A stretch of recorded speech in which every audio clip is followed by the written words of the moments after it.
Ils vont embarquer sur des blogs où est-ce que faites attention à ça, c'est n'importe quoi.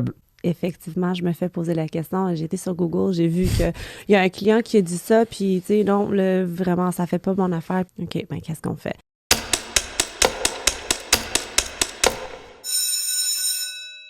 En parlant des clients, on voit qu'il y a vraiment une inquiétude, puis probablement, puis ça c'est vrai, je pense pour tous les prêteurs, mettons qu'on va dire non traditionnels, donc ceux qu'on ne voit pas une succursale à chaque 4 km, ben là, c'est quoi cette banque-là? C'est quoi ce prêteur-là? Je ne le connais pas.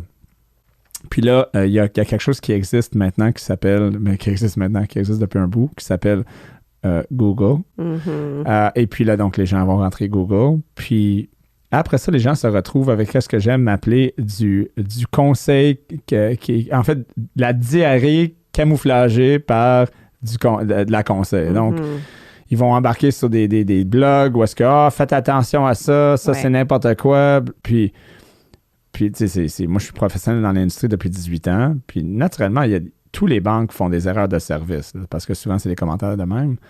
Puis ça, il n'y a pas une banque, que ce soit TD, je ne sais pas pourquoi j'ai TD dans la tête, là, mais Desjardins, TD. C'est le vert. Ça doit être le vert ici, là. Mais tu sais, c'est ça. Puis les gens vont lire les commentaires de blog, puis ils vont dire mais là, je peux pas faire affaire avec cette institution-là, ça a l'air tout croche. Ouais. Mon point, c'est que est-ce que tu peux commenter un peu sur tout ce que tu lis sur l'Internet, bullet, newsflash, c'est pas vrai. Ouais. Parle un peu des choses qui se font dire, parce que c'est vraiment, il y en a beaucoup de diarrhée là, par rapport à Internet, là, par rapport à les banques non traditionnelles.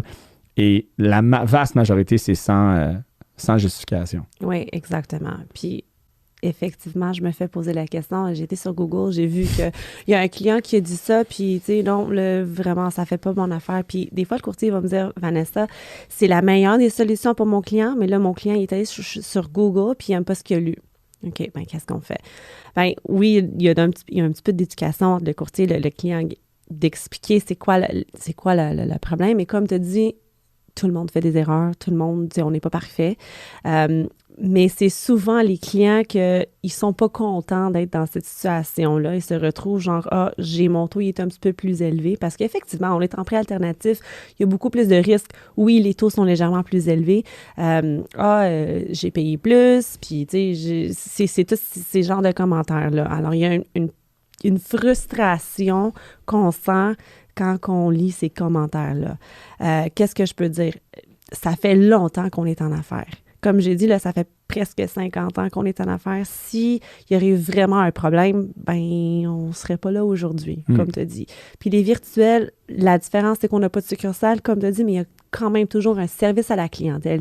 C'est juste une approche différente.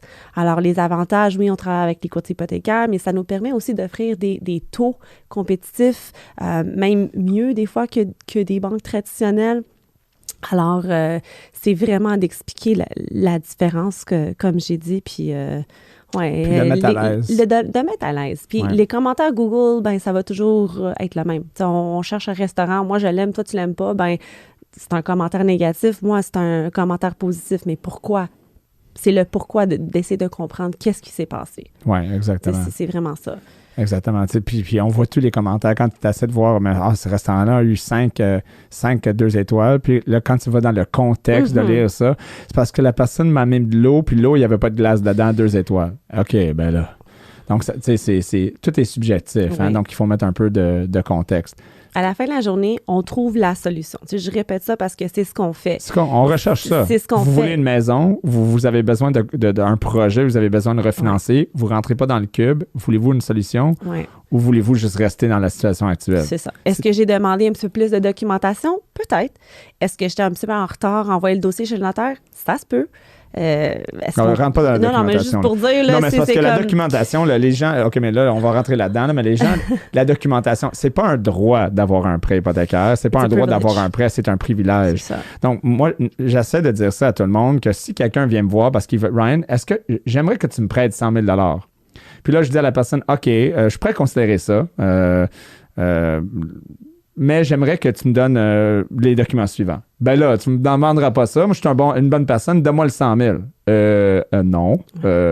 Donc, tu sais, puis tout le monde dirait, ben oui, c'est logique, ils demandent 100 000.